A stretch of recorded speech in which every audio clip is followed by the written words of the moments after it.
വെളിയങ്കോടിൻ മഹിമ പരത്തി നാടുണരുന്നൊരു ആഘോഷം.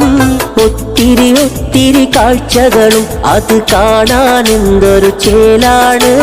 നാനാദിക്കിൽ നിന്നും ജനങ്ങൾ ആവേശത്തിൽ വന്നിടും. പെരുമ പെരുത്തൊരു പേരല്ലോ തിരുനാമം ചന്ദനക്കുടമല്ലോ. വെളിയങ്കോടിൻ മഹിമ പരത്തി നാടുണരുന്നൊരു ആഘോഷം. ഒത്തിരി ഒത്തിരി കാഴ്ചകളും അത് കാണാനെന്തൊരു ചേലാണ്.